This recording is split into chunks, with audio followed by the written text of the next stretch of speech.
So that's another thing that we were exposed to. And then as we got a little older, something I was much more into than my sister, but she appreciates it too, was comedy albums. And in particular, musical comedy albums. And there were several that I can mention. The two most popular ones and the funniest ones to me and best ones and most talented were a couple of guys from England in the 60s called Flanders and Swan, Michael Flanders and Donald Swan. Donald Swan was kind of a skinny, nerdy guy who played the piano. Michael Flanders was a chubby paraplegic in a, I think he had polio or something. He was in a wheelchair, and he had a great voice. They both had great voices, and they sang hilarious songs about what it was, you know, to be a Brit, basically. And until I started going out with friends, you know, the first 5 or 6 years of my life, really, I was British, even though I lived in Canada. You know, it was just so in my blood, and the comedy and the humor, and so those guys were great. But they were also great musicians. And there's one song called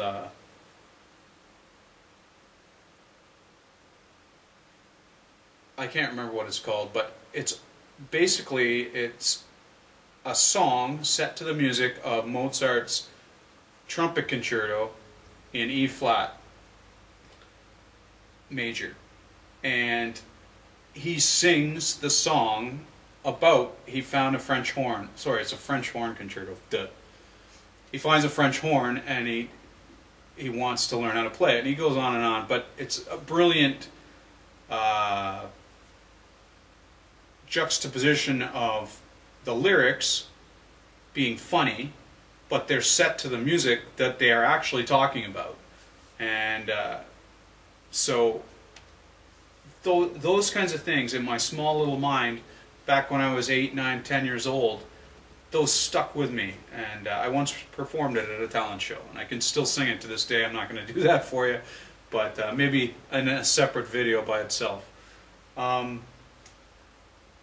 And then there's an American guy who happened to be a mathematics professor at MIT, Tom Lehrer, who went on the road in the 60s with a piano thing, and he sang hilarious songs about, and a lot of them were really radical at the time, you know, just as radical as Lenny Bruce or George Carlin or Richard Pryor, but without the swearing.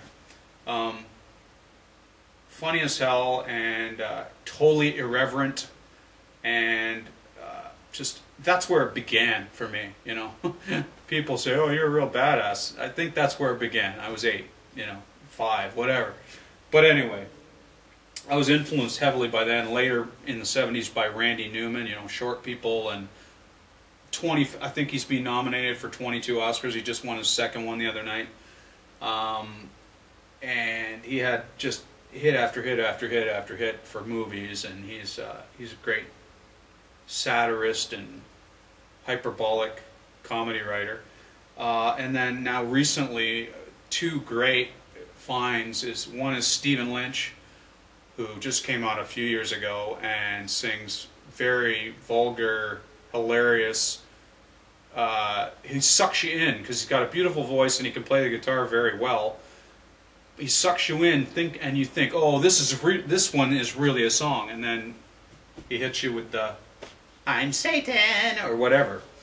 And then there's an Australian fella named Tim Minchin who just came on the scene, and there's a very good movie all about his rise to fame from the Scottish Glasgow Comedy Festival, and he was actually just on Conan O'Brien the other night singing one of his songs, and check him out. So it's a great blend of comedy and music, and again, I've always been a word man, better than a bird man, as Jim Morrison would say. But I love lyrics, and I love music, and I love how when they're perfectly melded like that. So I like a good instrumental now and then. So with that said, we'll go a little further on the journey, and I think we're about mid-70s now. So we're in the mid-70s, and the 8-track comes out. So finally we can play our own music in the car. Unfortunately, the things were so cumbersome and silly design. They were so big, you could only take maybe 10 or 12 with you in this big case. You know, you practically had to give up a seat for the case of 8-tracks. But anyway, and you know, lots of times, since all the there were actually 4 tracks of stereo. I think that's why they call them 8-tracks. But the first track, you know, all 4 tracks were the same length. So if it was a 72-minute album, each one was, you know, 18 minutes. So if they got to the middle of a song and it happened to end track 1, they just faded it out and faded it back in on track 2, which really blew. You know, I mean, I remember listening to Kodachrome by Simon and Garfunkel, Ryman Simon, sorry.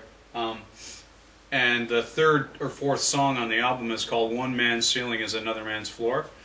And it just fades out and then it comes back in. And so until I got the CD, like maybe 15 years ago, I never knew what that song actually sounded like in its entirety. So, you know, it's interesting that the medium affected the way we listen to music. But anyway, so we were introduced to the 8-tracks, and again, when they first came out, my sister and I didn't have any say in what we were going to listen to, other than, hey, can we maybe listen to Paul Simon again? Because that was the only pop music we had. The rest was all classical. And but there was one classical thing that some guy did. It was called switched on Bach, okay? And when the Moog synthesizer first came out, he played a bunch of Bach tunes on a synthesizer. And it was like completely radical. And I got the CD later, like just a few years back. I found it and I was like, oh, all right, what a great find. I remembered it from my youth and I listened to it and I still loved it. And it's just, check it out, switched on Bach. Anyway. So, you know, we finally got this ability to take our own music in the car with us, and which was a really big deal.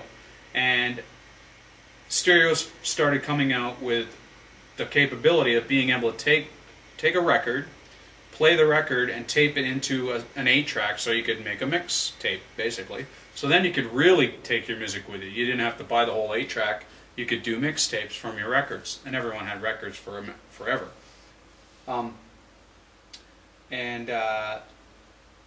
So at the time there was a thing called the Columbia House Record and Tape Club. I don't know if it still exists, but it was like, it was basically, they were trying to capitalize on this tremendous sudden popularity of buying a lot of music so you could listen to what you wanted in the car. You weren't a slave to the radio, the 3 channels on the radio or whatever.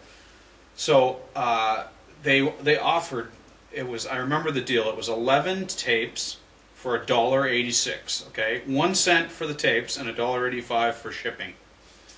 So there's 11, but there's 11. So how do you divide 11 by 2? Well, my sister and I struck a deal. We'd each get 5 of our picks and we'd agree on. So I chose Styx, The Grand Illusion, James Taylor, J.T., Steve Miller Band, Book of Dreams, Supertramp, Crime of the Century, and Burton Cummings. I think it was called Cummings Comes Alive or something.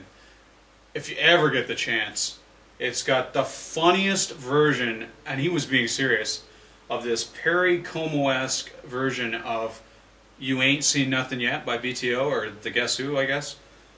But it is a scream. So if you ever get the chance to listen to that, it's almost like someone put the record on 16 and taped the original version.